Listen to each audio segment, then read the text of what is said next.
प्रमुख अतिथि हिज excellency honourable Ambassador. यसमा म एम्बासिडर साहबसँग अलिकति क्षमा याचना गर्न चाहन्छु।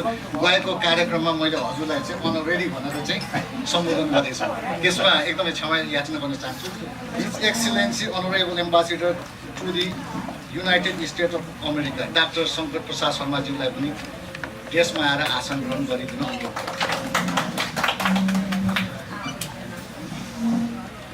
यस कार्यक्रमका अतिथि जो हालचालै नेपालबाट अमेरिका आउनुभएका छन्, उहाँ काठमाडौँ पोस्टका कोलुमनिस्ट अर्थविद बिट नामक कम्पनीको फाउन्डर तथा सिइओ र Hubert H Humphrey fellowship award US department of स्टेटबाट पाउनुभएका श्री सुदीप साकेतज्यूलाई पनि देशमा आएर आसन ग्रहण गरिदिन म हार्दिक अनुरोध गर्दछु।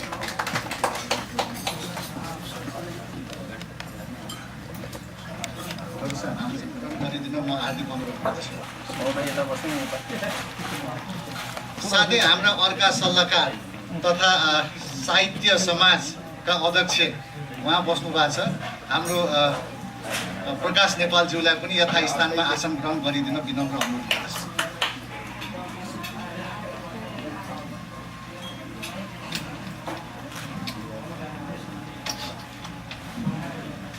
साथै हाम्रो अर्का सल्लाहकारज्यू लोकनाथ तिवारीज्यूलाई पनि यथास्थानमा आसन ग्रहण गरिदिन हार्दिक अनुरोध गर्दछु।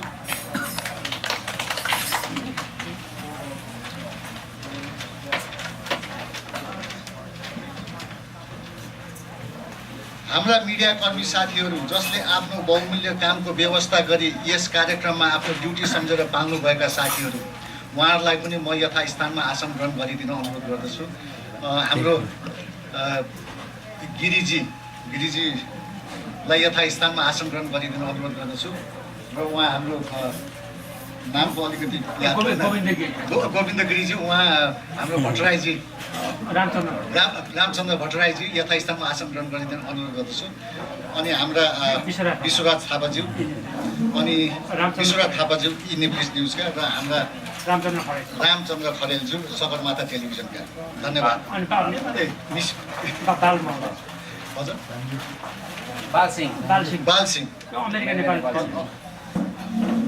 बाल सिंह अमेरिका नेपाल यो ढिलो भयो भने यस्तै हुन्छ क्या। र हाम्रा अर्का अतिथि हुनुहुन्छ, उहाँलाई पनि म यथास्थानमा आसन ग्रहण गर्नुको लागि अनुरोध गर्दछु। उहाँ वर्ल्ड ब्याङ्कका सिनियर अर्थशास्त्री गोविन्द तिमिल सिन्हाज्यू, प्लिज तपाईँ पनि यथास्थानमा आसन ग्रहण।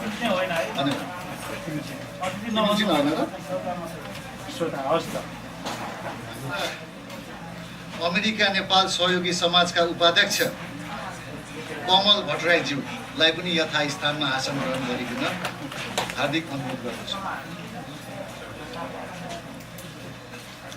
र म अब विभिन्न सङ्घ संस्थाबाट पाल्नुभएका अध्यक्षज्यूहरूलाई आसन ग्रहण गराउन गइरहेको छु।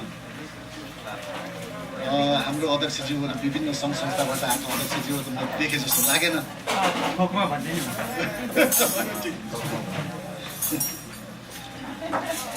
अब म एएनएसको बारेमा एकदमै छोटो र मिठो दुई शब्द बोल्न चाहन्छु।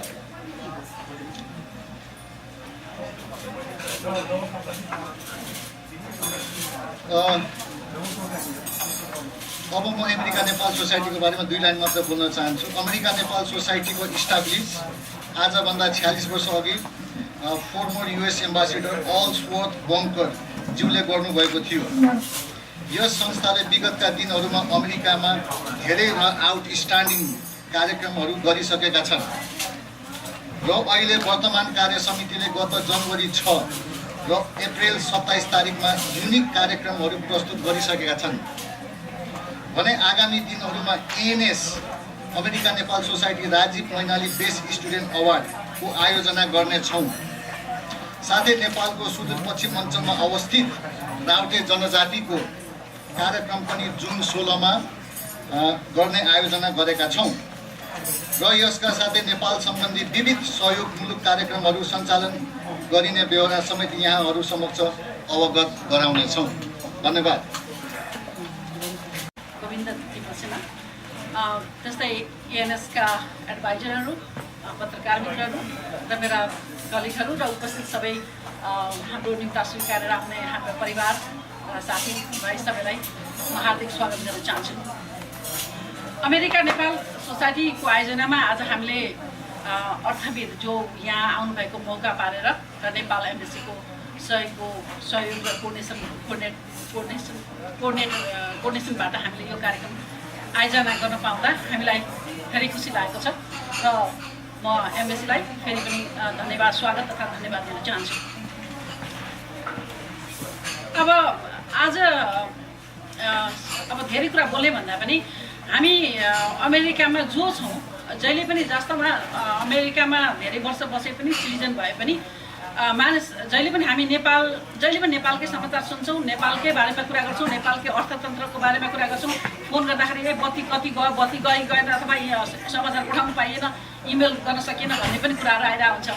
र अब जहिले पनि हामीलाई के नेपालमा के भइरहेछ, हाम्रो शरीर यहाँ हुन्छ तर मन चाहिँ जहिले पनि नेपालमा के भइरहेछ र त्यो अब आर्थिक कुरा पनि राजनीतिसँग जोडिया छ, राजनीति पनि आर्थिकसँग जोडिया छ होइन। अब हामीले जति स्वीकारौँ या नस्वीकारौँ त्यो एकअर्कामा त्यो किसिमको सम्बन्ध छ। र आज उहाँ यो अवसरमा आउनुभएको बेलामा हामीले चाहिँ उहाँकै मुखबाट भनौँ एउटा प्रत्यक्ष के छ त एउटा नेपालको आर्थिक अवस्था त्यो सुन्न हामी वास्तवमा धेरै लालायत छौँ। हामी थोरै अहिले हेर्दाखेरि हामी थोरै छौँ, थोरै भए पनि हाम्रो यो यहाँ चाहिँ इन्टेलेक्चुअल प्रेजेन्स भएको छ र हामी यो मेसेज चाहिँ सबैलाई जान्छ र वास्तवमा हामी हाम्रो कुरा भन्दा पनि उहाँको कुरा, सुदीपजीको कुरा सुन्न हामी लालायत छौँ, आतुर छौँ।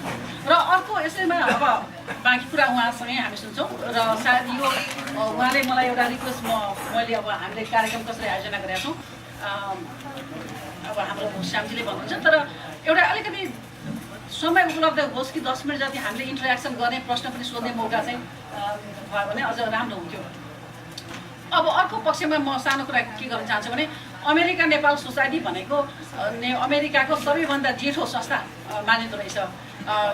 अमेरिकनहरू नेपाल गएर पिस कोरमा काम गरेपछि अथवा नेपालसँग धेरै एट्याचमेन्ट भएपछि अमेरिकामा आएर ल नेपालीको लागि केही हित गरौँ भनेर अमेरिका नेपाली मिलेर खोलेको।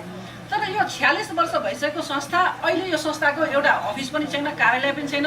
मिटिङ गर्नु पर्यो भने घर घरमा हामी एक्जिक्युटिभ उसको घर घरमा गएर मिटिङ गर्छौँ र हुन त आतिथ्य राम्रो हो एकले अर्कालाई यसरी गर्न, तर सधैँभरि हामी यो सुकुम्बासी जस्तो अमेरिका जस्तो ठाउँमा आएर हामी सुकुम्बासी छौँ भएका छौँ। यो संस्था र जेठो संस्था मानिएको आज एमएसए साहब पनि यहाँ हुनुहुन्छ र सबै बौद्धिक वर्ग हामी यहाँ छौँ। यो दायित्व भनेको नेपाल यो अहिलेको कमिटीको मात्र होइन कि हामी नेपाल भनेर चिनाउने संस्था। यो संस्थाको थ्रु चाहिँ हामी चाहिँ एजुकेसनको काम गरौँ, स्पोर्ट्सको काम गरौँ अथवा चाहिँ यसरी इन्टरेक्सन जे गरौँ, यो संस्थालाई अलिकति बलियो र स्ट्रेन्थेन गर्नलाई हामीले चाहिँ दीर्घकालीन कामहरू के गर्न सक्छौँ। यो चाहिँ हामीसँग कोसँग के स्किल छ र केसँगको के ट्यालेन्ट छ, के स्किल छ अथवा कसरी, अथवा स्किल नभए पनि मन पो ठुलो छ कि छाती पो ठुलो छ कि के गर्न सकिन्छ, एउटा चाहिँ हामी सबैले आफ्नो कुराहरू चाहिँ एकत्रित गरेर यसलाई चाहिँ एउटा स्थायी यो संस्थालाई चाहिँ काम गर्नलाई पनि अझ सजिलो एक्सेस होस् र यसको स्थायी किसिमको हामीले चाहिँ प्रोग्रामहरू डिजाइन गर्न पाऊँ। र अहिले श्यामजीले पनि भन्नुभएको हो हाम्रो विगतमा मैले एउटा अलिकति उहाँकै कुरामा मैले फिल गरेको। अब हामीले एउटा आइडिया बनाइरहेको छ, हाम्रो अध्यक्षजी हुनुहुन्छ, हामी चाहिँ यो भर्जिनिया मेरिल्यान्ड डिसीको संस्था मानिएको यो संस्था र यसको चाहिँ हाम्रो नेपाली जुन बच्चाहरू छन् उनीहरूबाट ट्यालेन्ट बच्चाहरूले जसरी हामीले चाहिँ एसएलसीमा दिँदाखेरि टप 10 भन्ने पहिले आउँथ्यो, त्यस्तै एउटा हामीले अरू कुरामा सहयोग गर्न नसके पनि नभए पनि हामीले चाहिँ एउटा उहाँहरूलाई चाहिँ अनर र आइडेन्टिफिकेसन गर्ने र उनीहरू त्यसो गर्दाखेरि हामीले पछाडिको जेनेरेसन अथवा पछाडि आउने पिँढीलाई पनि एउटा राम्रो हुनुहुन्छ र एउटा प्यारेन्ट्सहरूलाई पनि एउटा राम्रो किसिमको एउटा भनौँ एउटा प्राउड हुन्छ र धेरै प्रोग्रामहरू गर्न सकिन्छ। तर आज मैले अहिले भर्खरै उहाँसँग कुरा गरेँ, गोविन्द तिमल सिन्हाजीसँग मौका यसो 2 मिनट कुरा गर्ने मौका भयो।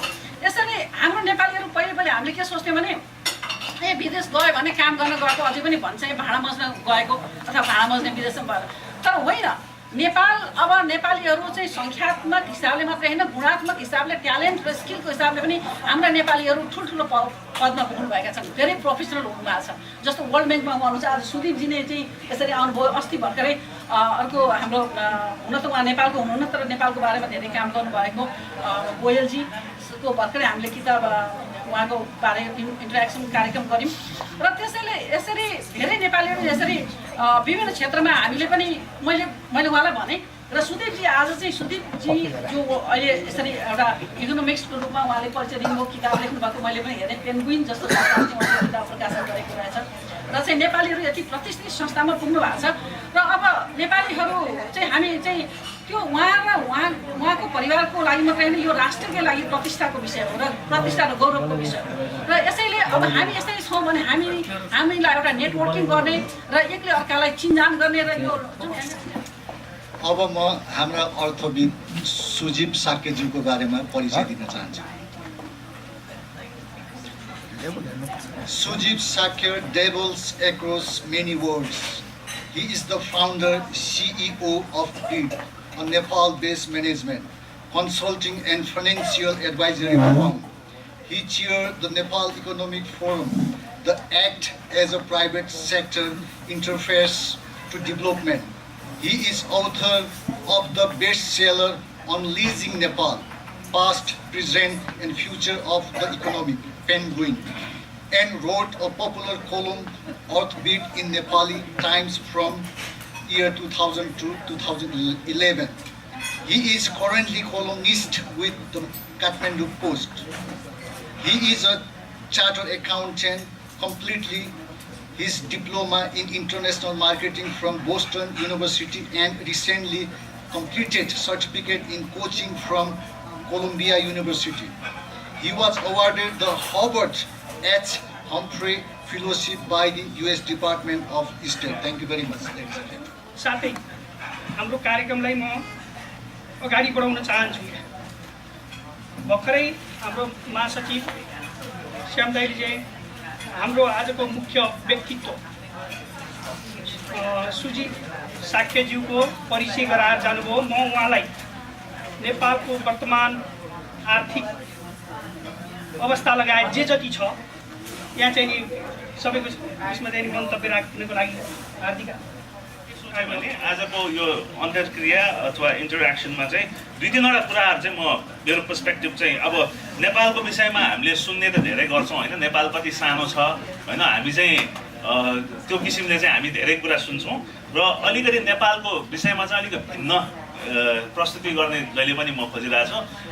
I think one of my very dear friends and client Tashi Sherpa भन्ने शेर्पा एडभेन्चर गियरकोले चाहिँ उहाँले मलाई चाहिँ नेपालको सिइओ भनेर चाहिँ उहाँले मलाई के भन्छ नामकरण गरिदिनु भएको छ। त्यो भने चाहिँ के भने चिफ इटर्नल अप्टिमिस्ट होइन। म चाहिँ जहिले गएर पनि अलिकति पोजिटिभ कुराहरूकै विषयमा गरिरहेको हुन्छु, किनभने नेपाल कति सानो छ र समस्या कति छ भन्ने कुरा त हामी अब पुत्री सडकको सेक्वा पसलदेखि लिएर यहाँका रेस्टुरेन्टमा पनि हामी दिनभरि सबैलाई अस्ति मैले त्यही भनेको थिएँ, मैले ट्विट गर्दाखेरि लोकमान सिंह कार्कीको अपोइन्टमेन्टमा इन्डियालाई गाली गर्दाखेरि इन्डियन भिस्की कति चाहिँ खाइयो त्यो कसैलाई पनि थाहा छैन होइन। सो हाम्रो चाहिँ अब हाम्रो त्यो किसिमको चाहिँ हाम्रो यो छ र आज चाहिँ म तिनवटा कुरामा अलिकति म उ गर्न खोज्छु। एउटा चाहिँ अब के भइरहेछ नेपालमा होइन, अब एउटा हाम्रो perspective what is changing in Nepal र वाइ इज इट चेन्जिङ होइन, किन चाहिँ चेन्ज भइरहेछ, किन चाहिँ र अब चाहिँ के देखिरहेछ त भविष्यमा के देखिरहेछ भन्ने कुरातिर चाहिँ म गर्न खोज्छु।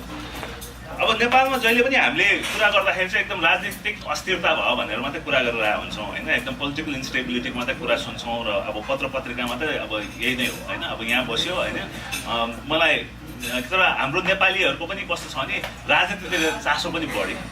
एकचोटि म यही फ्लाइटमा फर्केको थिएँ, न्युयोर्कबाटै उडेको थिएँ, अनि त्यसपछि चाहिँ एउटा मान्छे भेट्नु भयो अनि he was sort of first second generation Nepali. अनि मलाई भेट्ने चाहिँ यो आर यु फ्रम नेपाल भनेर एकदम उहाँ एक्सेन्टेड। अनि so what's happening to Prachanda भनेर मलाई सोध्नु भयो। अनि मलाई चाहिँ वाट इज मैले भने do you when you meet a fellow American do you ask him what's happening to Obama, what's happening to Bush? We don't ask, but why is it that we are so keen on understanding politics भन्ने कुरा चाहिँ नेपालमा political instability भनेको अब हामीले हेर्ने भने 50-60 वर्ष भयो त्यो पहिलादेखि भइरहेछ र कन्टिन्यू हुन्छ होइन। अघि मात्र डक्टर साहबसँग म बाटोमा आउँदाखेरि कुरा गरिरहेको थिएँ, अस्ति सूर्यबहादुरजीसँग भेट्दाखेरि हामी के भन्थेँ पञ्चायत होइन 1980 त्यो 36 सालको चाहिँ जुन जनमत सङ्ग्रह हो, जनमत सङ्ग्रहमा उहाँले पञ्चायतलाई जिताउनु भयो होइन, तर उहाँलाई 2 वर्ष पनि टिक्न दिएन 2 वर्षमा चाहिँ उहाँलाई चाहिँ चेन्ज गरेर त्यसपछि लोकेन्द्र बहादुर चन्द चाहिँ प्रधानमन्त्री भयो। त्यो हाम्रो प्रक्रिया अहिलेसम्म चाहिँ सिद्धिएको छैन र नयाँ संविधान आयो भने पनि यसले चाहिँ कुनै परिवर्तन ल्याउँछ भन्ने चाहिँ छैन होइन। जसरी आजकै हाम्रो कार्यक्रम 7 बजी सुरु हुनुपर्ने 8 बजी सुरु भयो, नयाँ संविधान आयो भने त्यो कतिको चेन्ज हुनेछ हेर्नुपर्ने हुन्छ क्या। सो बेसिक फन्डामेन्टल इस्युजहरू चाहिँ धेरै कुराहरू चाहिँ देखिन्छ होइन। र अर्को हामी चाहिँ जहिले पनि राजनीतिज्ञहरूलाई मात्रै दोष दिने गर्छौँ होइन। राजनीतिज्ञहरू चाहिँ पोलिटिसियन्सहरू यो के भन्छ मार्स जुपिटरबाट खस्या व्यक्तिहरू हुन् होइन। उहाँहरू पनि हाम्रै समाजको चाहिँ मध्ये चाहिँ उठेर चाहिँ राजनीति गर्ने होइन। चाहे त्यो राजनीति व्यापारमा गरौँ, चाहे त्यो राजनीति होइन पोलिटिक्समै गरौँ, अथवा स्टुडेन्ट युनियनको रूपमा गरौँ, लेबर युनियनको रूपमा गरौँ, त्यो समाजकै व्यक्ति हो। र जबसम्म चाहिँ सामाजिक परिवर्तन ठुलो आमूल परिवर्तन समाजभित्र हुँदैन तबसम्म चाहिँ त्यो राजनीतिक परिवर्तन हुन्छ भन्ने चाहिँ हामी चाहिँ छ। र म निजी क्षेत्रमा भए तापनि म निजी क्षेत्र कार्य धेरैले चाहिँ मन पराउँदैन मैले यो भनेको कुरा के देखिन्छ भने निजी क्षेत्र गत 20 वर्षमा चाहिँ जति बरु गभर्मेन्ट अफिसर्स बरु चेन्ज भयो होइन, गभर्मेन्ट ब्युरोक्रेसीहरू चेन्ज भयो। आज जानुभयो भने गभर्मेन्ट ब्युरोक्राट्सहरू चाहिँ कति इमेलमा चाहिँ मजासँग चाहिँ कम्युनिकेट गर्न सक्नुहुन्छ। त्यो कुरा तपाईँले निजी क्षेत्रमा देख्नुहुन्न।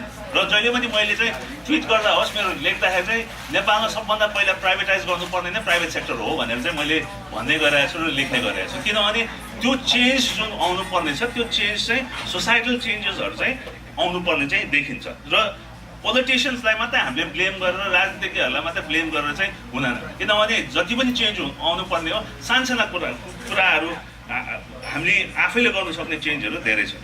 र अर्को चाहिँ सबभन्दा ठुलो नेपालको चाहिँ विषयमा कुरा गर्दाखेरि ओहो नेपाल त खत्तम भयो, सबै चाहिँ नेपालीहरू बाहिर गयो होइन, बाहिर गएर काम गर्न थाल्यो, रेमिटेन्सले नै नेपाल चलिरहेछ भनेर चाहिँ। अनि विशेष गरिकन अब के भन्छ यो विभिन्न दात्री निकायकाहरू प्यारासुट कन्सल्टेन्ट्सहरू भन्छौँ होइन, 4 दिन काठमाडौँ आउँछ नि यत्रो रिपोर्ट लेखेर चाहिँ जान्छ।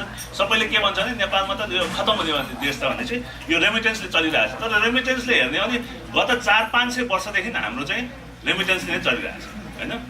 म ल्हासाको व्यापारीको छोरो हो होइन। अब पहिला ल्हासाबाट चाहिँ व्यापार गरेर पैसा कमाउँथेँ। त्योभन्दा पहिला चाहिँ अर्निकोले चाहिँ चिनमा चाहिँ के भन्छ कलाकारहरू लगेर चाहिँ त्यहाँबाट चाहिँ पैसा पठायो। त्यसपछि चाहिँ होइन ब्रिटिस गोर्खाबाट पैसा आउन थाले, इन्डियन गोर्खाबाट पैसा आउन थाले, नेपालीहरू गएर आसाम मेघालयदेखि लिएर मलायासम्म गए। So remittance has been part of our economy र त्यो चेन्ज हुनेवाला चाहिँ छैन। र त्यसलाई कसरी त्यसबाट चाहिँ अलिकति किनभने नेपालीहरूको हाम्रो फन्डामेन्टल भनेको नै के हो भने नेपाल खत्तम छ, यहाँ केही पनि हुँदैन, त्यसपछि चाहिँ यो बाहिरै पठाउँ भनौँ न। अहिलेको हाम्रो ब्युरोक्रेसीको 80% चिल्ड्रेनहरू चाहिँ बाहिर छ। अनि किनभने अब उहाँहरूले नै आफ्नो बच्चाहरू नराख्ने हो भने व्यापारीहरू ठुल्ठुला व्यापारीहरूका बच्चाहरू चाहिँ यहाँ आएर चाहिँ बसिरहेछन्, युकेमा बसिरहेछन्, अस्ट्रेलियामा बसिरहेछन्। हुँदाखेरि के छ भने यहाँ फर्केर नहो भन्छ होइन, 100 करोडको चाहिँ व्यापार छ तर फर्केर नहो भन्छ होइन हेर्नलाई। सो त्यो किसिमको चाहिँ हाम्रो पहिलादेखिको यो फेटलिस्ट माइन्ड छ होइन। त्यसपछि आएर दोस्रो कुरो के छ भने हामी कहाँ अघि बियोन्ड इकोनोमिक इन्डिकेटर्स भनेर चाहिँ मैले किन त्यो गर्न खोजेँ भने नेपालको के भयो भने इन्टरप्रिटेसन नेपालीले कसैले धेरै कुरा लेखेको छैन, त्यस कारण मैले लेख्न चाहिँ खोजेर अलिकति इन्टरप्रेट गर्न खोजेँ हो। हामीले जति पढ्छौँ दात्री संस्थाहरूको चाहिँ रिपोर्टहरू पढ्छौँ होइन। दात्री संस्थाहरूले के भन्छ भने नेपाल जति गरिब देखाउनु सक्यो त्यति चाहिँ दात्री संस्थाहरूलाई चाहिँ बिगबिगी हुन्छ होइन। अहिले एउटा चाहिँ एम्स्टरड्यामको एउटा प्रोफेसर र यहीँकै एउटासँग हामीले एउटा पेपर लेख्न खोजिरहेको छौँ। जस्तो नेपालमा अहिले जुन चाहिँ $5 बिलियन जतिको रेमिटेन्स आउँछ त्यसमा वेस्टर्न युनियन, मनीग्राम जस्तो कम्पनीहरूले एक्सचेन्ज गेन र फिजमा about $500 million they are making every year, 500 to 750 million dollars.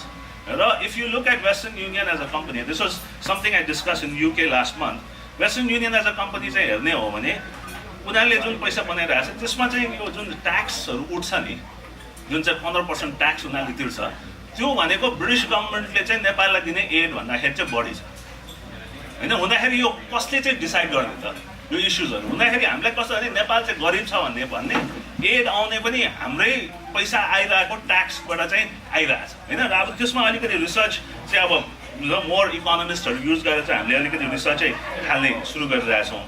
So हुँदाखेरि चाहिँ यो जुन पर्सपेक्टिभ्सहरू छ होइन यो, अनि हामी जिडिपी चाहिँ यस्तो भयो भन्छ होइन, 5% मात्र ग्रो भयो भन्छ, 3% मात्र ग्रो भयो भन्छ।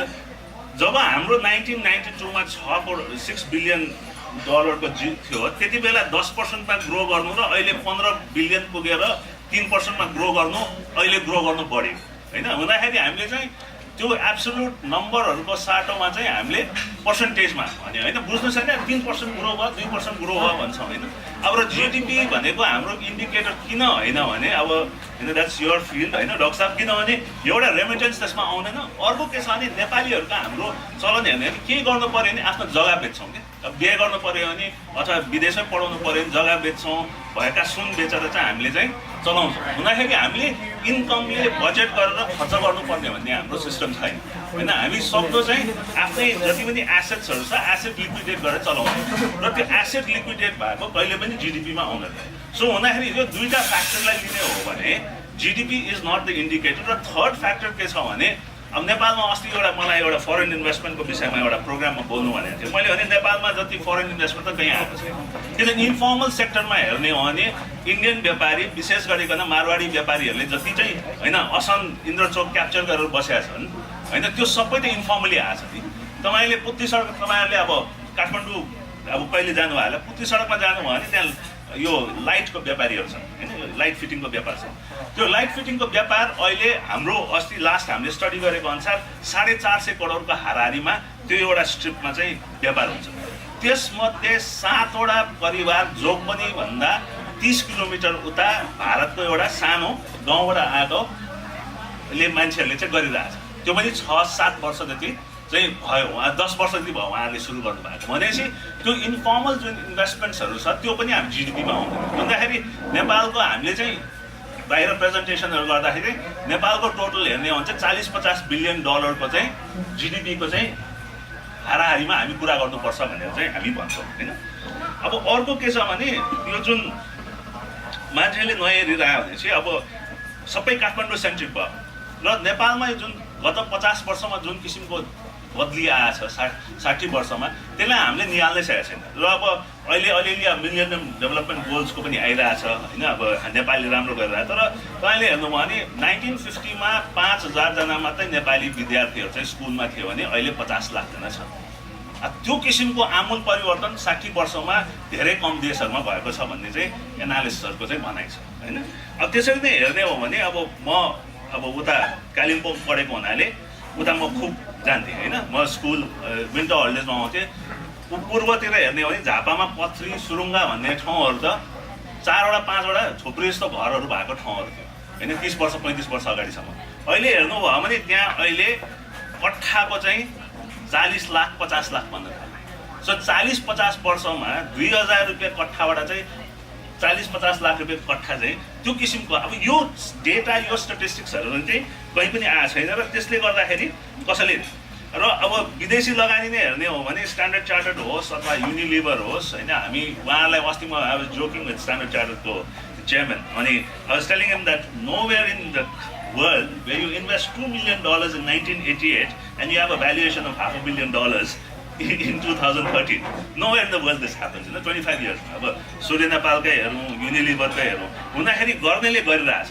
तर गर्ने कस्तोले गरिरहेछ जो चाहिँ एउटा प्रोफेसनल रूपमा काम गरिरहेछन्, ओनरसिप म्यानेजमेन्ट चाहिँ छुट्याएछन् होइन। अब हाम्रो नेपालमा के हो भने व्यापारी सबै गएर चाहिँ व्यापार गर्नुको साटोमा चाहिँ एफएनसिसिआईको अध्यक्ष हुने, चेम्बरको अध्यक्ष हुनेतिर दौडे होइन। काम गर्ने कामदारहरू के भयो भने काम नगरिकन चाहिँ लेबर युनियनको अध्यक्ष हुनेतिर दौडे होइन। स्टुडेन्टहरू पनि नपढिकन स्टुडेन्ट युनियनको अध्यक्ष हुनेतिर दौडे कि। सो यसले गर्दाखेरि चाहिँ जुन किसिमको एउटा सोसाइटी डिस्ट्रक्सन आएको छ त्यसले चाहिँ इस्युजहरू चाहिँ क्रिएट गरेको। अब अरू भइरहेको कुराहरूमा चाहिँ के छ भने फ्युचर किन देखिन्छ भने नेपालमा अगेन अर्को पर्सपेक्टिभ हेर्ने हो भने हाम्रो डेमोग्राफी र हाम्रो जुन पपुलेसन छ त्यो हाम्रो पोजिटिभ साइडमा छ होइन। हामी अहिले 30 मिलियन पिपल भन्छौँ होइन, संसारमा चाहिँ 40th होला। क्यानाडाभन्दा हामी खालि 5 मिलियन मात्रै कम छौँ। अस्ट्रेलियाभन्दा 1.5 गुणा छ हाम्रो पपुलेसन भनेपछि त्यो किसिमको चाहिँ मार्केट देखिरहेको छ। र अब स्ट्याटिस्टिक्स अनुसार अब हामी चाहिँ कस्तो हो भने पोलिटिक्सले गर्दाखेरि हाम्रो मनस्थिति कसरी भयो भने हामी भुटान सिक्किम जुन चाहिँ मिलायो भने चाहिँ नेपालको 20 भागमा 1 भाग पनि जनसङ्ख्या छैन होइन। उहाँ र हामी चाहिँ सँगै हौँ भन्ने किसिमको चाहिँ हाम्रो जहिले पनि हाम्रो यो पोलिटिक्सले गर्दाखेरि त्यो किसिमको मानसिकता हो। तर अब भुटान सिक्किमसँगै गर्ने हो भने अहिले दे अबाउट 1.5 मिलियन जति होला कम्पेयर टु 30 मिलियन होइन। 20 टाइम्स हामी ठुलो छौँ होइन इन टर्म्स अफ पपुलेसन। अर्को के देख्न थालिसक्यो भने मैले एकचोटि 4 वर्ष अगाडि चाहिँ मैले डोमेस्टिक टुरिज्मतिर ध्यान दिउँ डोमेस्टिक टुरिज्म चाहिँ फरेन टुरिस्ट भन्दाखेरि चाहिँ बढी पैसा आर्जन भइरहेछ भन्दाखेरि एनडिबीकै एउटा प्रोग्राममा मैले भन्दाखेरि सबै गर्वले हाँसेको थिएँ होइन।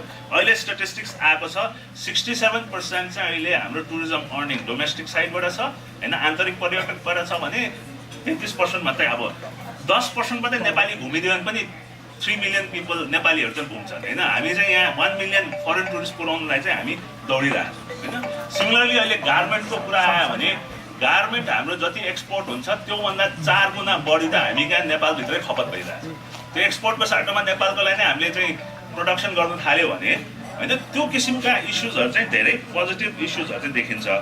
अर्को अब हामी अफ्रिकामा काम गरिरहेछौँ होइन, कन्सल्टिङ काम गरिरहेछौँ, त्यसबाट तुलनामा के देखिन्छ भने जुन चाहिँ चाइना र इन्डियाको सँगै हुने जुन हाम्रो एडभान्टेज छ त्यसले चाहिँ अब धेरै चाहिँ चेन्जहरू चाहिँ ल्याउँछ, अहिले पनि देखिरहेछ। र इन्डिया र चाइनालाई नेपालको पोलिटिक्ससँग भन्दाखेरि दुईजनाको इकोनोमीसँग चाहिँ धेरै चाहिँ उनीहरूको चासो छ। र अहिले नेपालको हामी अहिले भर्खर एउटा नेपाल फार वेस्टको हामीले एउटा टुरिज्म प्रोजेक्ट गरेका थियौँ। त्यो टुरिज्म प्रोजेक्ट डिजाइनै कस्तो भने इन्डियाबाट आउने सर्टन 10वटा सहरको टुरिस्टलाई मात्रै लिएर चाहिँ हामीले प्रडक्ट डिजाइन गरिरहेको छौँ, जहाँबाट चाहिँ इन्डियाको बरेली जस्तो ठाउँमा चाहिँ 50 लाख चाहिँ जनसङ्ख्या रहेछ। त्यस्तो 10वटा सहरमा त आइदियो भने पनि हामीलाई चाहिँ टुरिज्म जुन छ 50 बिलियन पिपल त त्यहीँबाट आइरहेछ होइन। सो त्यो किसिमको चाहिँ हामीले पोटेन्सियल्सहरू चाहिँ देखिरहेछौँ। त्यही हुँदाखेरि हाम्रो सोच चाहिँ कस्तो भने हामी ल्यान्डलक छौँ होइन भनेर मात्रै भन्छौँ, तर हामीले चाहिँ इन्डिया र चाइनासँग चाहिँ ल्यान्ड लिङ्क छौँ भनेर कहिले पनि हामी सोच्दैनौँ। हामी जहिले पनि नेपालीले we are a small country in between India and. अब अस्ति म एम्स्टरड्याममा थिएँ अनि प्रेजेन्टेसन भन्दाखेरि मैले के भने नेपाल हेज 6 डेनमार्क 2 नेदरल्यान्ड्स होइन, पपुलेसनको हिसाबमा हेर्ने that's how we look at it होइन। So naturally our problems are also similarly difficult but then also the opportunities are equally promising. र फाइनली चाहिँ हेर्दाखेरि हामीले अब अहिले म यहाँ डिसी आएको नै के छ भने म पर्सि ट्युजडे प्राइभेट इक्विटी कन्फरेन्समा बोल्दैछु र हामीले के गर्न खोज्दैछौँ नेपाललाई चाहिँ पोजिसनिङ गर्न खोज्दैछौँ। त्यो चाहिँ के भने चाहिँ फ्रेजाइल टु फ्रन्टियर मार्केट्स भन्छ होइन। पहिला चाहिँ हाम्रो Nepal was a fragile state, हामी 10 इयर्स इन्सर्जेन्सी भयो, तर त्यसबाट चाहिँ हामी फ्रन्टियर मार्केटतिर चाहिँ कसरी जान सक्छौँ भन्नेतिर चाहिँ त्यतातिर चाहिँ हामी अनि यसको लागि चाहिँ हामी साथमा पछौँ भने कम्बोडिया, सेरालियोन, हेटी र नेपाल। अब this going to be a very interesting session होइन। ट्युजडेको दिन अब it's global big private equity players are going to be there. र हामीले त्यहाँ के भन्न खोज्दैछौँ भने यदि तपाईँसँग अस्ति युरोपमा पनि मैले त्यही गरेर चाहिँ बेचेर बसिरहेको छु, 1-2 मिलियन डलर मात्रै छ भने के गर्नुहुन्छ आजको दिनमा होइन। स्पेसली फाउन्डेसन्स होइन, if you have western foundations 1-2 million dollars मात्रै छ भने के गर्ने होइन। चाइना इन्डिया गयो भने 100 मिलियन डलर छैन भने कसैले अनुहारै हेर्दैन होइन। मिडल इस्ट सबैलाई चाहिँ अलिकति कस्तो कस्तो लाग्छ। अब अप्सन के रह्यो भने अफ्रिका जाने कि अब यता एसियामा आयो भने कम्बोडिया, लाओस र नेपाल चाहिँ अलिकति देखिन्छ। हुँदाखेरि चाहिँ त्यो किसिमको पैसा चाहिँ हामीले अहिले पनि एट्र्याक्ट गर्नु सक्छ भन्ने चाहिँ हामीलाई लाग्छ। ठुलो ठुलो परियोजनाहरू 10, 15, 20 मिलियन डलरको अब त्यो आउनु अलिकति समय लाग्ला, तर 1-2 मिलियनको रेन्जको चाहिँ हाराहारीमा अब हामीले भर्खर एउटा फन्ड क्लोज गऱ्यौँ, आइएफसीकै फन्ड हो त्यो 14 मिलियन डलरको, त्यसमा 7 मिलियन डलर आइएफसीले हालिरहेछ र बाँकी 7 मिलियन डलर्स नै रेज गर्नु चाहिँ यो दौडधुप चलिरहेछ। र त्यसबाट चाहिँ के देखिन्छ भने इन्ट्रेस्ट छ। र अब तपाईँहरू काठमाडौँ पोस्ट पढ्नुहुन्छ भने यसपालिको ट्युजडेको मेरो आर्टिकल पढ्नु होला, यही विषयमा चाहिँ अलिकति इलाबोरेटली चाहिँ यो कसरी हुनसक्छ त यो लिङ्केजेसको विषयमा चाहिँ कुरा गरिरहेको छु। So let me stop here अनि I will be more than happy to take questions.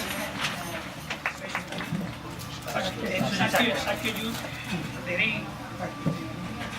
कुराको ज्ञान पनि भयो। जस्तो जिडिपी हामीले पढ्दा अथवा सोच्दाखेरि जिडिपी भनेको एउटा चाहिँ देशभित्र वर्षभरिमा उत्पादित वस्तु तथा सेवाको एउटा चाहिँ हो भन्ने थियो। त्यसमा चाहिँ कति कुराहरू इन्क्लुड हुने अथवा नहुने भन्ने कुराहरू जानकारी पाइयो। साथै हाम्रो यो कार्यक्रमलाई के अरे लगभग चाहिँ 2टा चरणमा जस्तोमा विभाजन गरेका थियौँ। अब हाम्रो आजको प्रमुख व्यक्तित्व उहाँले चाहिँ आफ्नो चाहिँ नि भनाइ राखेर जानुभयो। अब यहाँहरूको त्यसबारेमा केही जिज्ञासाहरू केही छन् भनेदेखि प्रश्नको रूपमा उहाँलाई चाहिँ नि राख्न सक्नुहुनेछ र उहाँले चाहिँ नि यहाँहरूको चाहिँ प्रश्नको जवाफ दिनुहुन्छ। चाहिँ हामीलाई चाहिँ देखाउनु हो। अब तपाईँले भनेको कुरामा एउटा चाहिँ मैले 2-3 कुराहरूमा एउटा चाहिँ सिरियस चाहिँ मैले रूपमा चाहिँ देखेको के लाग्यो भने एउटा बुँदामा जति पनि नेपालका ठुला बडाका छोराछोरी भनौँ, सचिवहरू भनौँ अथवा मन्त्रीहरू भनौँ, ब्युरोक्राट्सहरू भनौँ, उहाँहरूका छोराछोरीहरू सबै अमेरिकामा हुनुहुन्छ अथवा विदेशमा हुनुहुन्छ। र अब यही प्रकारले चाहिँ जाने हो भने अहिले चाहिँ जति पनि थोरै नेपालमा पैसा हुने मान्छेले अमेरिका अथवा विदेशमा पठाउन चाहिरहेछ। अब यो स्थितिमा अहिले नेपालको जति पनि एउटा भविष्य छ त्यो भविष्य त सबै बाहिरतिर जाने भयो। अब यो हिसाबले चाहिँ अब नेपालको चाहिँ भविष्य कस्तो देखिरहनु भएको छ त? यो ट्रेन्ड चाहिँ चेन्ज हुनेवाला छैन, किनभने यो अहिले देखिरहेको ट्रेन्ड होइन तपाईँ हेर्नुहोस् यो 400-500 वर्षदेखि अगाडिको ट्रेन्ड हो होइन। मान्छेहरू चाहिँ विदेशी नै जाने होइन, र विदेशी नै हाम्रो बाहिर जाने मात्रै होइन, इन्टरनल डिस्प्लेसमेन्टको पनि कुरा गरौँ न। अस्ति भर्खर म अन्नपूर्ण ट्र्याक गरेर आएको थिएँ, त म घान्द्रुकमा एक एपको इनिसियल टाइममा काम गरिरहेको थिएँ। त्यहाँ हेर्नुभयो भने अहिले सबै पर्वतको मान्छेहरू घान्द्रुक आएर बसेका छन्। पर्वत जिल्लाको घान्द्रुकतिरको सबै पोखरा पुगेका छन्, पोखरातिरकोहरू सबै काठमाडौँ पुगेका छन्, काठमाडौँकोहरू सबै बाहिर आएका छन्। सो एउटा चाहिँ के छ भने हाम्रो यो माइग्रेसन जुन छ नि, र अहिले यहाँ आएकोहरू चाहिँ के भन्छन्, सेकेन्ड जेनेरेसनले चाहिँ हामी काठमाडौँमा हामी चाहिँ काम गर्न जान्छौँ भन्छ कि। So grass is always greener on the other side भन्ने चाहिँ जुन छ त्यतातिर हामीलाई धेरै छ। र त्यो किन आउँछ भने अब मेरो एनालिसिस अनुसार अब धेरैले पनि गरेको छ, यो चाहिँ हाम्रो फेटलिस्ट माइन्डसेट हो कि यहाँ के पनि हुँदैन होइन। अब हाम्रो त कस्तो छ भने राजपरिवारहरूले पनि राजपरिवार लगायतका व्यक्तिहरू सम्बन्धित व्यक्तिहरूले पनि नेपालमै बसेन नि, छोरीहरूलाई सक्यो भने बाहिरतिर चाहिँ बिहे गरेर पठाउने होइन। त्यो किनभने त्यो माइन्डसेटै कस्तो भयो भने नेपालमा के पनि हुँदैन, त्यस कारण चाहिँ बाहिर जानुपर्छ भने, र यसले त्यो चेन्ज हुँदैन। तर त्यसलाई अपर्च्युनिटीको रूपमा चाहिँ के लिन सक्छौँ भने मैले एउटा टेडेक्स टक तपाईँले गुगल गर्नुभयो भने हुनुहुन्छ, त्यसमा चाहिँ मैले हाइग्रेसन भन्छु कि यो माइग्रेसनलाई चाहिँ हायर स्किल्समा चाहिँ कसरी पठाउने त होइन। अब अलिअलि स्किल्समा त भएकोलाई कसरी चाहिँ त्यसलाई थपेर चाहिँ होइन त्यो रेमिटेन्स चाहिँ बढेर जाने होइन, त्यो किसिमले चाहिँ हेर्नु सक्नुपर्ने हुन्छ। अर्को के हुन्छ भने जतिजना बाहिर आइरहेछन् त्यो सबै चाहिँ रेन्ट सिकिङ व्यक्तिहरू, रेन्ट सिकिङ माइन्डसेट हामी कहाँ धेरै छ होइन। नेपालमा चाहिँ अब भनौँ न यो बहाले मनस्थिति भन्छु म। अब त्योबाट चाहिँ अहिले एन्टरप्रेन्योरसिप जुन छ नि, उद्यमशीलताको चाहिँ त्यो चेन्ज चाहिँ हामी देखिरहेछौँ। विदेशबाट जतिजना फर्किरहेछन् अहिले उहाँहरू चाहिँ एउटा जागिर लिनलाई होइन कि एउटा नयाँ कुरा के गरौँ भन्नेमा चाहिँ धेरै चाहिँ त्यो पनि पोजिटिभ देखिरहेको छ। र विशेष गरिकन आइटी इन्डस्ट्रीमा चाहिँ हामीले धेरै नयाँ चाहिँ हामीले के भन्छ प्रोजेक्ट्सहरू चाहिँ हामी आइरहेको चाहिँ देखिरहेछ। र अहिले अस्ति भर्खर चाहिँ यो स्टार्टअप विकेन्ड भन्छ, यो ग्लोबली गर्ने प्रोग्राम्सहरू, त्यसमा चाहिँ धेरै नेपालीहरू क्रिएटिभ नेपालीहरू चाहिँ धेरै देखिरहेछन्। हुँदाखेरि एकातिर बाहिर गइरहेछ भने अर्को एउटा चाहिँ पिँढी पनि त्यहाँ चाहिँ सुरु चाहिँ भइरहेछ। किनभने जति बाहिर आइरहेछन् उहाँहरू चाहिँ काठमाडौँमा पनि बस्नु भएको भए पनि नेपालमै बस्नु भएको भने उद्यमशीलताको साटोमा अर्को एउटा जागिर खाएर त्यहीँ बस्थे। त्यहाँ जागिर खानु र यहाँ जागिर खानुमा त्यति फरक चाहिँ छैन। उद्यमशीलतालाई उद्यमीहरू चाहिँ पहिलादेखि कमी थियो र अब चाहिँ नयाँ पिँढीको उद्यमीहरू चाहिँ हामीले देख्ने चाहिँ गरिरहेको छ। र त्यो किसिमको एनालिसिस चाहिँ हुन सक्छ। भन्नाले स्थिरता चाहिँ हामी गाली गर्ने जुन छ यो मैले अहिले देखेको धेरै वर्षसम्म नि भारतीय रुपियाँको नि सबै कुरामा अस्थिरता छ। 100को 160 भन्दा एकदम स्थिरता देखेको छ। त्यो आश्चर्यचकित त्यो पनि एउटा आशा कुरा लाग्यो। र पहिले 2 चक्रा वाहन भनेको साइकल नेपालीमा चढ्ने मान्छे भटभटे गर्ने मान्छे मारुति अथवा त्यो भन्ने प्राण पजरो भयो। यो यत्रो आमूल परिवर्तन होइन। अब दिनौदिन होइन राष्ट्र सुक्दै छ होइन, खाडामा आर्थिक पर्छ भनिरहेको छ भने यता आर्थिक दर कसरी यो चमत्कार कसरी भयो केही जानकारी भन्ने के हो भने 5 वर्ष अगाडि हेर्ने हो भने र 5-10 वर्ष अगाडि अहिले तपाईँले खाली खुट्टा हिँड्ने नेपाली देख्नुहुन्न होइन। गाउँतिर जानुभयो भने खाली खुट्टा के भन्छ हिउँदोमा जानुहोस् होइन, ज्याकेट लाउँछन् 100-200 रुपियाँ 250 रुपियाँमा चाइनिज ज्याकेट पाउँछन्, ज्याकेट लाउँथ्यो। पहिलाको जस्तो जुन चाहिँ आई टेल देम द्याट यो poster boys and girls of poverty are gone. त्यो टाटा लुगा लगाउने, त्यो कालो देख्ने हुन्छ नि, अनि त्यो रिपोर्ट बनाए, त्यो रिपोर्ट बुझाएर चाहिँ अलिकति अर्को पैसा लियो होइन, त्यो किसिमको चाहिँ त्यो पोस्टर बोइज पोस्टर गर्ल्स चाहिँ गइसक्यो होइन। जुम्ला अब अलिअलि त हुन्छ। अब यहाँ पनि आएर अस्ति पनि मलाई एउटा यी कार्यक्रममा के भनेको थियो but what is happening in के भन्छ जजरकोट एन्ड मैले भने यहाँ अनि what is happening in Montana and Wyoming कसैलाई थाहा छ न्युयोर्कमा बस्ने डिसीलाई बस्ने अब सबै ठाउँमा त त्यो विकट होइन ठाउँहरू त हुन्छन् होइन।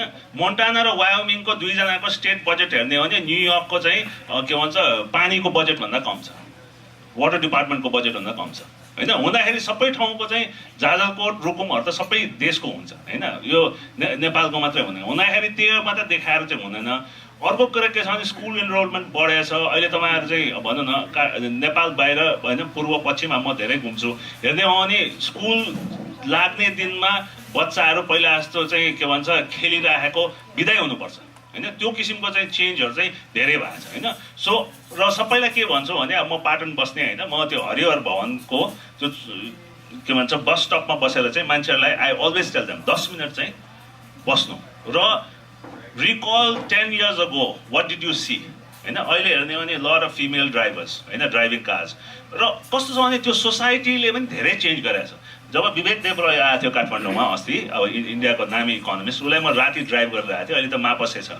सो उहाँलाई डिनरमा लगिसकेपछि अनि हामीलाई चेक गरेँ होइन, मैले उहाँलाई अन्नपूर्ण राखेर चेक गर्दाखेरि 7 जना वुमन पुलिसम्यानले चाहिँ 10 बजी राति चाहिँ होइन पोटेन्सियल मेल ड्रङ्कलाई चाहिँ मैले भने कुन सिटीमा हुन्छ साउथ एसियाको जहाँ चाहिँ 7 वुमन कप्स होइन at 10 o'clock at night would be sort of trying to check potentially male driver। गुरगाउँतिर होगा त के भइसक्थ्यो, कोलोमा पनि हुनसक्थ्यो। भन्दाखेरि नेपालमा जुन किसिमको होइन जेन्डर मेन स्ट्रिमिङ के भन्छ होइन, तर नेपालमा जुन किसिमको चाहिँ चेन्ज आएको छ होइन। गाउँतिर जानुहोस् जहाँ जहाँ रेमिटेन्स धेरै होइन बाहिर विदेशिएका छ त्यहाँ चाहिँ महिलाहरूले चाहिँ पसलहरू चलाइरहेछन् होइन, सानसानो व्यवसाय चलाइरहेछन्। त्यो किसिमको चाहिँ धेरै किसिमको चाहिँ परिवर्तन चाहिँ भएको छ। हुँदाखेरि त्यो परिवर्तन त्यो हामीले अब ठुलो किसिमको परिवर्तन होइन, तर सानसानो परिवर्तनहरू चाहिँ धेरै देखेको छौँ होइन। एउटा जहाँसम्म भारु र नेहरूको छ त्यो चाहिँ अब मेरो किताबको मार्केटिङ गरेको होइन, त्यसमा चाहिँ एउटा ठुलो सेक्सनै छ मेरो फेभरेट विषय हो। र के छ भने त्यो पोलिटिकल एक्सचेन्ज रेट हो। म चाहिँ अहिले भारु 130 हुनुपर्छ भन्नेमा झगडा गर्ने हो र त्यसमा चाहिँ मेरो इकोनोमिस्टहरूसँग धेरै झगडा पनि हुन्छ, किनभने नेपाली मुद्रा अहिले 5 होइन करिबन हाम्रो 5-6 बिलियन डलर हाम्रो चाहिँ डलर आउँछ होइन, जुन पहिला छँदै थिएन होइन।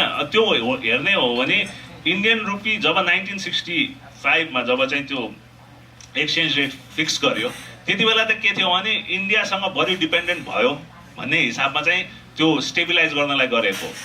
अहिले आएर त हाम्रो झन् बाहिरको चाहिँ रेमिटेन्स बढी छ होइन। अब त्यो सबैजनासँग चाहिँ होइन यो कसरी हुनसक्छ भन्छ, तर यो इकोनोमिक एक्सचेन्ज रेट हुनै होइन, यो त पोलिटिकल एक्सचेन्ज रेट हो र यसलाई चेन्ज गर्न कसैले खोज्दैनन् पनि।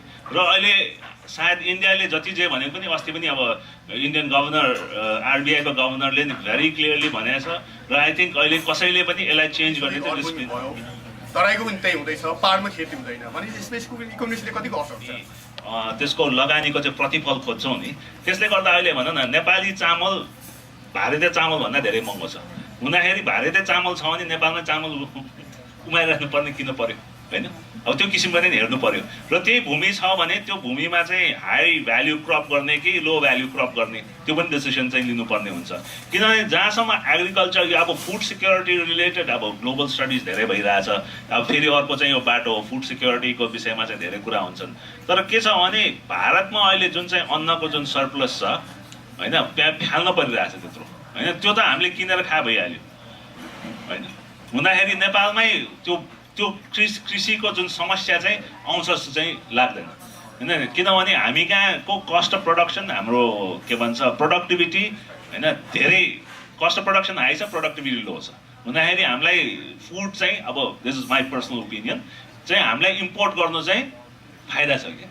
हुँदाखेरि हामी त्यो एग्रिकल्चर त्यसो भयो नि त हाम्रो जति कृषि प्रधान हुन्छ यहाँ चाहिँ हामीले किन उमार्नु पऱ्यो, बाहिर सस्तो छ। घरहरू बनाउँछन् तपाईँको 4 आना जग्गा 8 आना जग्गा बनायो, 8 फिटको बाटो बनायो, त्यो समस्या भइरहेको छ। तपाईँको हरेक समस्याहरू त्यो भने पानीको समस्या, दमकलको जाने समस्या, एमुनेसन समस्या सबैहरू आइरहेको छ। यो काठमाडौँ भेल्लीदेखि लिएर तराईको सबै ठाउँहरूमा यस्तो छ है, जसले गर्दाखेरि अब त्यो पछि त्यसलाई सुधार्नु भन्दाखेरि अहिले जसरी भत्काउनु परिरहेको छ, बाटोहरू भत्काएर त्यो जनताहरू फेरि दुःख बारम्बार पाइरहेछन् भने त्यसरी इकोनोमिक्स त असर गर्छ। तर प्र्याक्टिकल पर्सपेक्टिभबाट हेर्ने हो भने यो रोक्न सक्ने चिज चाहिँ होइन होइन।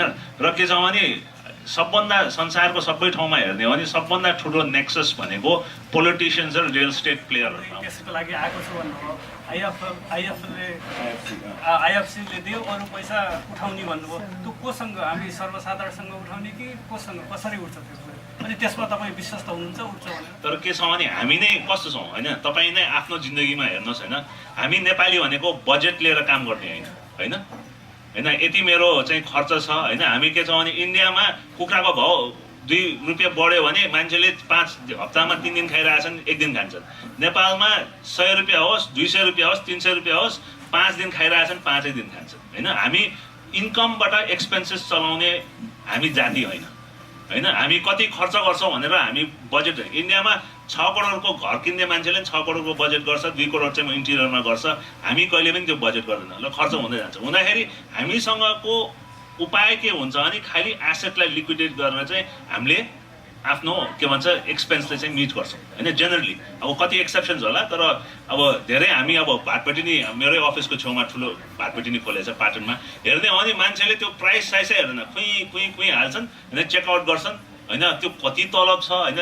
अब इन्डियामा हो भने सबैले त्यहाँ एमआरपी हेर्छन् होइन, कति खर्च। सो हुँदाखेरि हाम्रो जुन कल्चरल इस्यु छ त्यसले गर्दाखेरि चाहिँ के छ भने हाम्रो रियल स्टेट लिक्विडेसनमा डिपेन्ड गर्छ।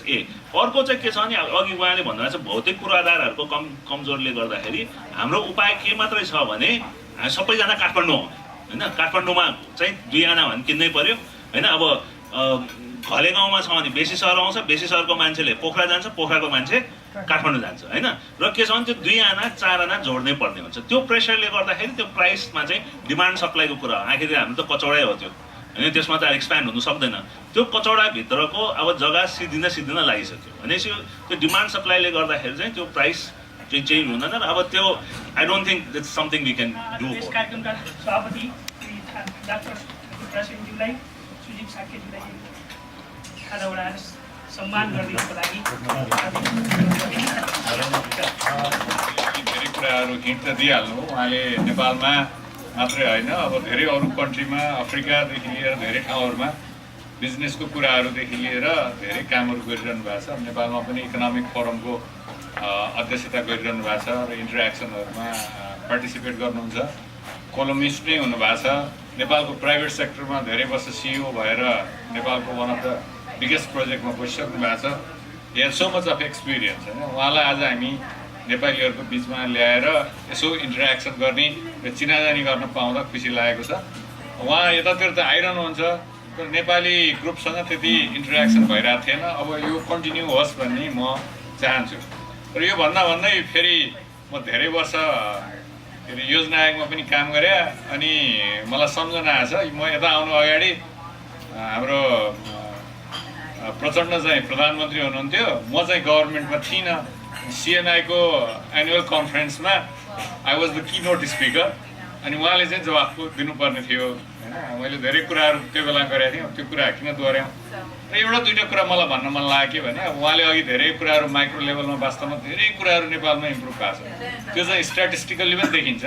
त्यो स्ट्याटिस्टिक्समा म अलिकति जोड चाहिँ किन दिन चाहन्छु भने अब हामीले हेर्ने आधार चाहिँ त्यही हो कि कसैले कुनै कन्ट्रीको बारेमा केही भन्यो भने मैले पनि खुरुक्क गुगलमा गएर हेर्ने अथवा विकिपिडियामा हेरेर अनि त्यसपछि मिटिङमा जाने हो।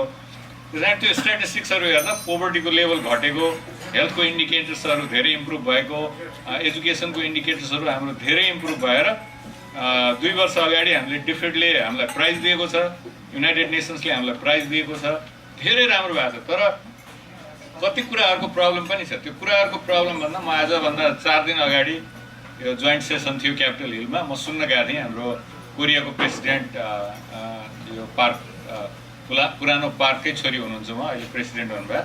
उहाँले चाहिँ सुरुवातमा के भन्नुभएको थियो भने कोरिया 1953 मा $67 पर क्यापिटा इन्कम थियो। अब अहिले करिब $23,000 पर क्यापिटा इन्कम पुगेको छ। र त्यस्तो गरिब देश अहिले आजको दिनमा 8th largest trading nation in the world र के अरे टप 5 कार प्रोड्युसर मध्ये एक हुन पुगेको छ। र उहाँले के भन्नुभयो भने त्यसको सेकेन्ड सेन्टेन्समा के भने, यो हामी आफैले बनाएको कोरियनले मात्रै बनाएको होइन, कोरियाबाट बाहिर गएका कोरियन्सहरूको यसमा धेरै ठुलो कन्ट्रिब्युसन छ।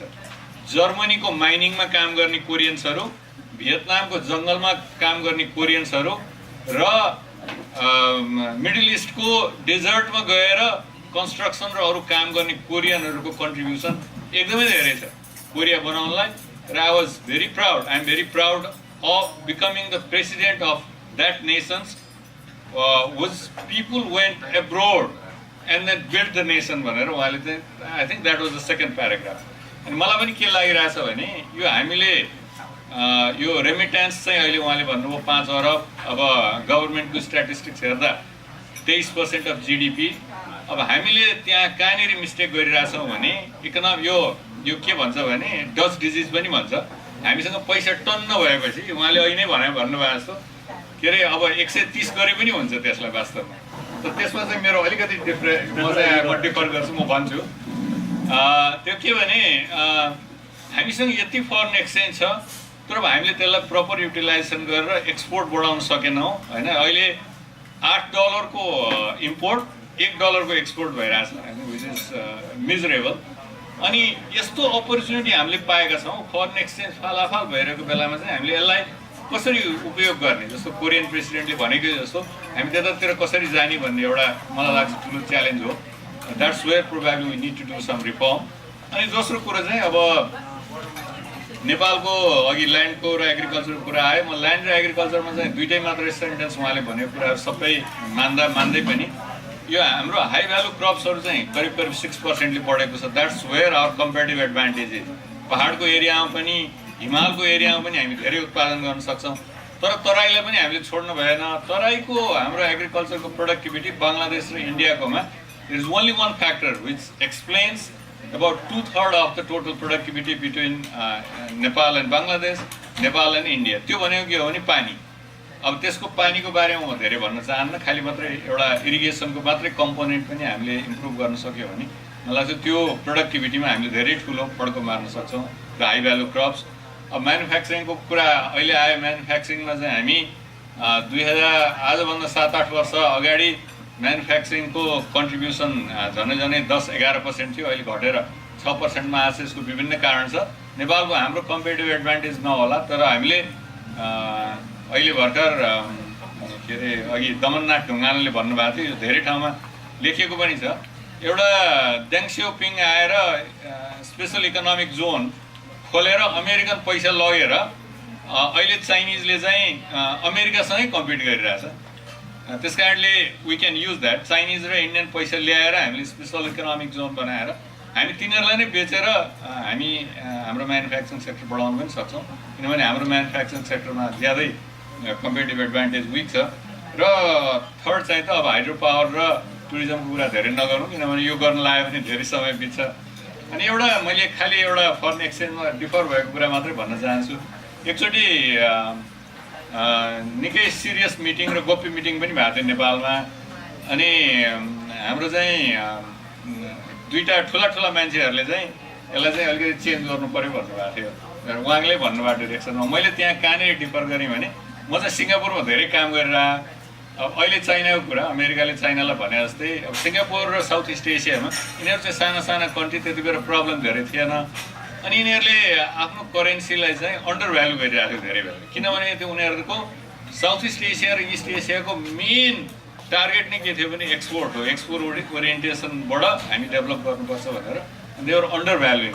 अनि मैले चाहिँ त्यही आर्गुमेन्ट सिङ्गापुरमा बसेर धेरै काम गरेँ हुनाले आई गेभ स्ट्रङ आर्गुमेन्ट। र उहाँले भन्नुभएको जस्तै फेरि यो हाम्रो ट्रेड र इन्भेस्टमेन्टको लिङ्क इन्डियासँग यति धेरै स्ट्रङ छ, हामी हतपत छुन चाहिँ सक्दैनौँ, त्यसलाई धेरै गाह्रो हुन्छ। र विभिन्न कारणहरूले गर्दाखेरि वास्तवमा त्यो त्यति चेन्ज हुन सक्दैन, गाह्रो पनि छ। अब यो विषयहरूमा त हामी धेरै कुराहरू, म त यहीँ भएर आउनाले धेरै कुराहरू गर्न सक्छु। आज जे होस् उहाँसँग इन्टरेक्सन गर्ने मौका पनि पाइयो, क्वेसन एन्सर पनि भयो। केही इकोनोमीको बारेमा हामी जहिले पनि पोलिटिकल कुराहरू मात्रै गरिरहन्थ्यौँ, यो गर्न पाइयो, यसमा हामीलाई खुसी पनि लागेको छ। उहाँको चाहिँ अब यो भेन्चरहरू सफल होस्, यही मेरो शुभकामना छ। अब आज एएमएसले प्रोग्राम गर्नुभयो, त्यसको लागि पनि धेरै धेरै धन्यवाद।